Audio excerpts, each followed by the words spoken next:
So hello guys, just really quick before we get into it, we have this new concept for battle reports. So we are going to show a very concise action, well-paced, hopefully well-paced, pure action battle report where you can just click, watch for the 5 minutes or whatever it's going to be in the future of this battle report, be fully satisfied with your Battletech action or your Warhammer action or whatever battle reports we're going to show. And just leave it at that. Or if you want the details, if you want to have a bit of an analysis, there's going to be a second video, which this is for Battle Report 5, where we deep dive into our strategy, into what we thought and what we wanted to do with it, just to give you a little bit more of an understanding of why we did what we did, and hopefully, you know, make it entertaining for someone who likes it a little bit more analytical. We split this off for one good reason. The reason is simply that, for one, getting out a battle report always means, you know, what do you choose, which kind of, what words are good enough on recording and so on and so forth. What can you put into it? And it's very often a big trade-off between time and content. Whereas in this way, we can streamline out a very, very concise, report focused on the action, focused on the effects, just something cool to look at, and then have a very well paced and understood and researched analysis of the whole thing in proper wording later. Not something we scream out during the play, but something we thought of afterwards that makes a bit more sense and is hopefully easier to follow. That's the reason. We hope you like this, and without much further ado, let's get started. Let's start.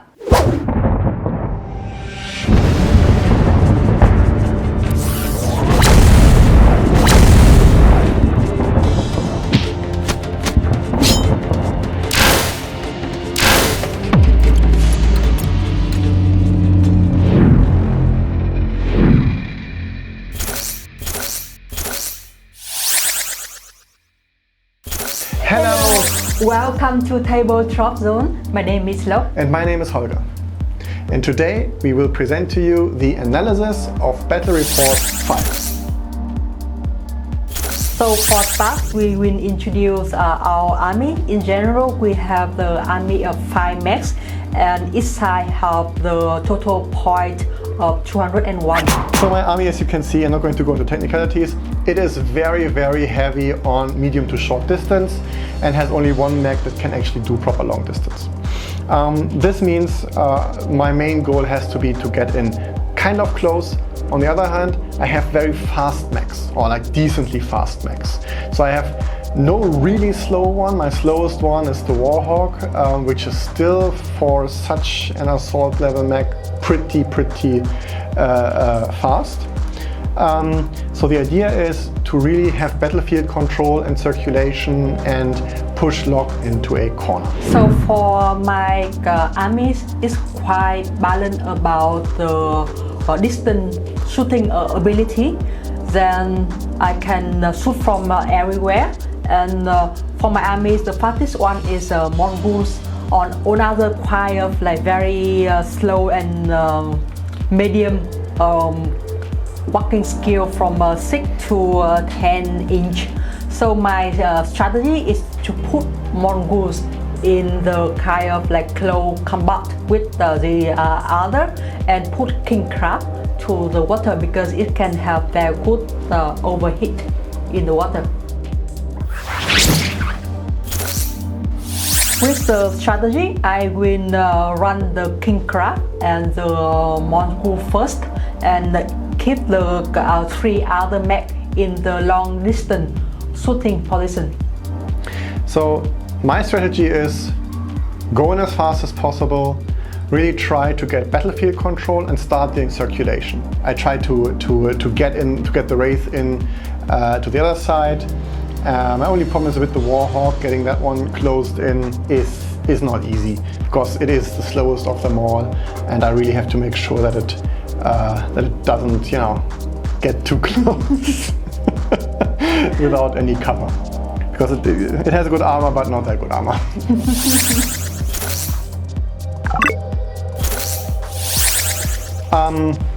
Well, I was able to lay down decent damage. The Viper was able to really work on the crossbow with 2 points of damage, and the Warhawk from long distance was also able to lay down a little bit of fire. But overall, I mean, it is the first round. It is long distance. It is what's to be expected. Not much, but I'm pretty satisfied with this. So I had 3 mechs for long distance shooting, but actually I only successful for 1 hit to the Viper, because you know that like long distance shooting is not easy at all, while the Viper have quite high TMM. So I got lucky this one.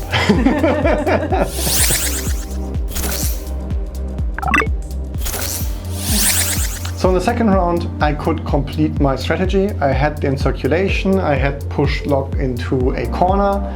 I was a little bit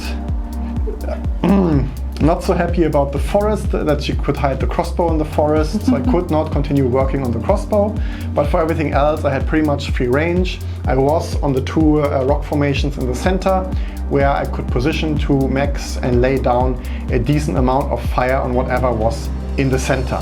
So this worked out well. My only problem was the Warhawk, who was a little bit behind, and I could not really move him in that easily without sacrificing either cover or shooting radius, right? So my crossbow got damaged from the first round, so I moved him to the forest, where I can still shoot with him and save him from his potential damage. And I moved the king crab to the water. Now he can shoot better from now on, and with the on other mech, it's keep in the good position of half cover and shooting position.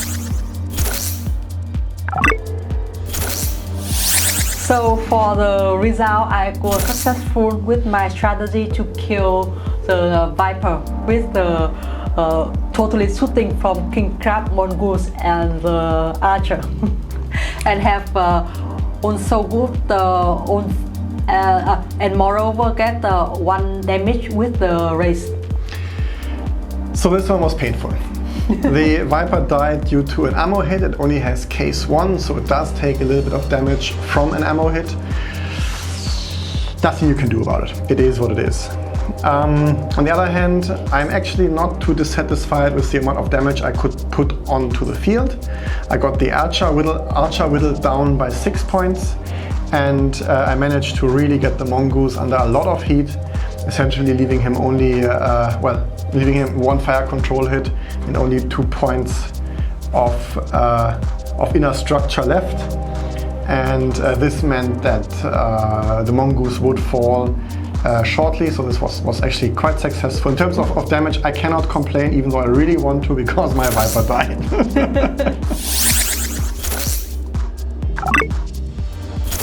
So as you know that my Mongoose only have 2 life left, then my strategy for this round is to sacrifice him by close combat with the race. And from that, when the race was blocked by Mongoose, I can shoot with other mech to the combat and hopefully kill the race, because I know that the race very powerful. From his army, he has very high TMM and very good shooting position. The race is doomed. It's stuck there. This hurt a lot, so I could not use the race for shooting anything. It was stuck in close combat. I mean, I would kill the Mongoose, but I could have also done that in a bit of a better way. So I moved the Pouncer a little bit to get the TMM up. Since the Viper was dead, I moved the Warhawk up a little bit. This really hindered the shooting angle he could have, but at least he was now in a decent position. The Nova stayed in its water, where it can really use the overheat ability, so I was still able to deal some decent damage if possible, if the dice luck would not leave me. but it seemed more and more that my strategy of map control was failing.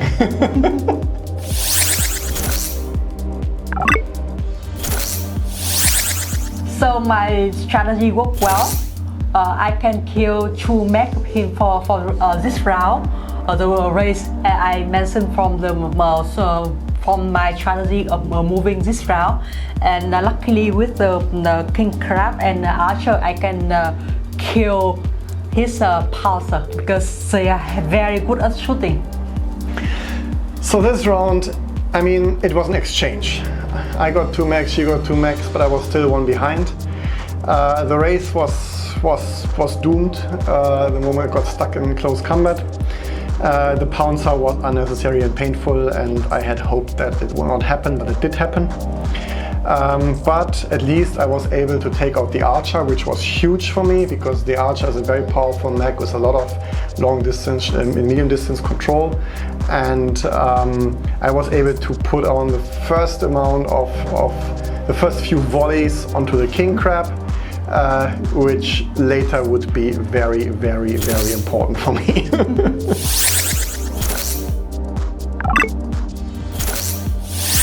So in this final round, it really was, can I get a draw? I had to kill 1 mech and not lose 1, so this was extremely important. So I moved everything I had on. Everything I had is good. Like my last 2 mechs, the Warhawk and the Nova Prime, into a position where they could shoot at medium distance at whatever log still had left there. Hopefully it was something weak. And that was the whole strategy in this round. Just get a draw, throw everything into 1 pot, and try not to lose anything on the way. So the crossbow is a wicked mech from my side. Then I move him back and to avoid the shooting range from his army. And I walk king crab in the water a little bit, and he has higher TMS. So I needed to lay down 12 points of damage. I had a potential for 15 points of damage. So I could miss 3 times. And there was a potential to get a critical hit that could destroy the mech. The problem was that I was facing the king crab and not anything else. It didn't matter if Locke would shoot, she would not be able to kill one of my mechs, one more of my mechs, with whatever she had left. So it only mattered if I was able to bring down the king crab or not. That was the final piece of this fight. Could I kill the king crab? So I tried and I failed. I was able to get a weapons hit in. I was able to put 8 points of damage in, but that was just not enough to win this fight. And with that, the winner was Locke. Thank you. So congratulations. Thank you so much. It's very, very exciting last game, and I think that's the moment I got him when I moved to my Mongol for the close combat with the Jog race. Yeah. That was really like the last moments when the dice were rolling. This was heart-stopping. It was also heartbreaking. It was just one miss after the other. It is what it is. Yeah, what a good game. I really enjoy it. Very enjoyable, very heated game at some parts. Yeah, and I hope you enjoy our battle report too. Yeah, let us know what you think of this new format. We really enjoyed making it, and we hope you enjoyed watching it. And there is more to come in the future, and we hope to see you there. Please share, like and subscribe. It would help us immensely, really immensely. You may have seen the amount of new subscribers has kind of stopped. It trickles in from time to time. We really want to keep the ship running. We are very happy with the videos we are making, and we hope that you continue enjoying them. So, thank you for watching. We see you for the next video. See you next video. Bye. Bye.